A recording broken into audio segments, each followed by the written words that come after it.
Bienvenue à Aigle TV, votre émission d'impact, 7 minutes d'impact.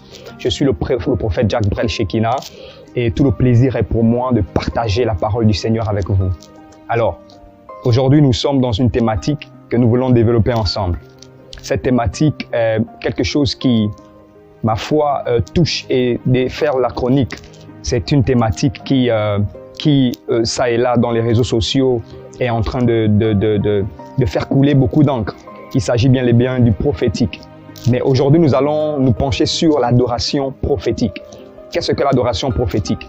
Alors, nous ne pouvons pas parler d'adoration prophétique sans parler du prophétique. Qu'est-ce que le prophétique?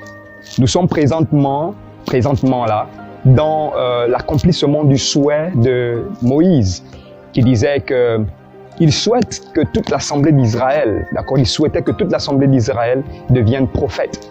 Du moins, que toute l'assemblée d'Israël soit prophétique. Dans Joël, chapitre 2, verset 28, la Bible nous dit que dans les derniers temps, il déversera son esprit sur toute chair. Les fils et les filles prophétiseront, les vieillards auront des songes et les jeunes gens auront des visions. Il s'agit bel et bien là de la dimension même prophétique. Alors, parlons de l'adoration prophétique. Il est important de souligner en ce qui concerne le prophétique que nous ne pouvons pas comprendre le prophétique sans réellement comprendre le prophète. C'est pourquoi, pour comprendre le prophétique, vous devez comprendre le prophète. Là n'est pas notre sujet, mais nous voulons parler de l'adoration prophétique. Il faut souligner d'ailleurs que quand on parle du prophétique, on parle de ce qui est et qui entoure le prophète. Mais c'est quoi l'adoration prophétique?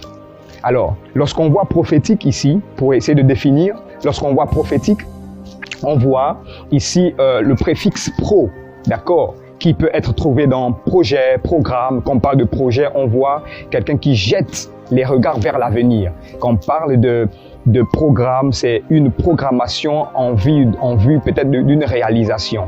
Alors, ce qui veut dire alors que l'adoration prophétique est une adoration qu'on fait dans le présent pour un impact dans le futur. Cette adoration que nous faisons dans le présent pour un impact dans le futur. Dans la Bible, il y a des gens qui ont adoré le Seigneur, qui ont loué le Seigneur. J'aimerais souligner que lorsqu'on parle d'adoration, c'est peut-être un abus de langage, mais en fait, on veut en réalité parler de la louange. En fait, quand on parle de louange prophétique, adoration prophétique, on part et on voit directement l'exemple de Paul et Silas qui se retrouvent dans la prison et qui vont louer le Seigneur dans la condition dans laquelle ils étaient. Ils ont commencé à louer le Seigneur. La Bible déclare qu'ils chantaient les louanges du Seigneur. Je suis dans le livre de Actes des Apôtres, chapitre 16, à partir du verset 31 et même verset 32. Vous allez voir comment ils ont loué le Seigneur et les portes s'ouvrirent, les portes de la prison s'ouvrirent. Dans un autre chapitre de la Bible, du moins dans 2 Chroniques chapitre 20, à partir du verset 20, vous pouvez lire, c'est le roi Josaphat. À l'intérieur, il y avait une histoire assez terrible où le peuple d'Israël était combattu. Et la Bible déclare, Josaphat va demander et va mettre les chantres devant pour louer. Et ils se mirent à louer. Et je me rappelle de ce chant, ils chantaient « Louez l'Éternel, car sa miséricorde dure à toujours ». Ils se mirent à louer le Seigneur. Et pendant qu'ils louaient le Seigneur, Dieu fit une embuscade au milieu des personnes qui étaient en train de les combattre. Et c'est comme ça qu'ils s'entretuèrent l'un et l'autre. Simplement pour dire que cette louange était une louange prophétique en vue de leur délivrance. Cette louange est une louange prophétique en vue de leur salut. J'aimerais te dire, toi qui me suis maintenant même, tu as besoin de rentrer dans une louange prophétique. Écoutez, c'est une louange qu'on fait dans le présent pour le futur. C'est une louange que tu fais en sachant que Dieu est capable de faire ce que l'œil n'a point vu, l'oreille n'a point entendu, ce qui n'est point monté dans le cœur de l'homme, ce que Dieu a prévu pour toi. Tu loues le Seigneur parce que tu sais qu'il le fera. Tu loues le Seigneur parce que tu sais qu'il le fera. Vous savez, la louange que nous faisons souvent dans nos églises est une louange qui est faite après avoir reçu un bien du Seigneur. C'est une louange qui est faite après avoir reçu une bénédiction, un bénéfice. Mais aujourd'hui, tu dois louer le Seigneur avant d'avoir reçu. C'est une louange que tu fais, sachant que Dieu va intervenir. Pourquoi je le dis? Il est écrit dans le livre de Psaume 22, verset 4. Il dit que Dieu siège au milieu de la louange de son peuple, du moins d'Israël. Et aujourd'hui, tu es l'Israël spirituel. Alors, Dieu siège au milieu de la louange de son peuple. Alors, lorsque tu loues, tu as la capacité de faire venir Dieu vers toi. Écoutez-moi, s'il vous plaît, suivez-moi.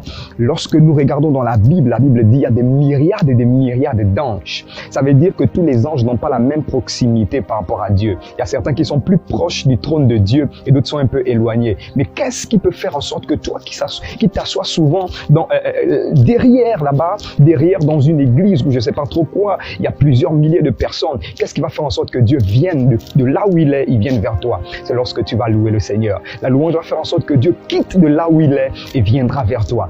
La louange prophétique, sinon du moins l'adoration prophétique, est cette adoration qui, lorsque tu l'as fait, Dieu se sent interpellé. Il se sent interpellé. C'est une louange ou une adoration qui ne considère pas l'état ou l'environnement, les conditions dans lesquelles on se retrouve. C'est une adoration et une louange qui croit en ce que Dieu a dit, qui croit en la parole de Dieu, qui dit Dieu l'a dit, alors Dieu va le faire. Alors je ne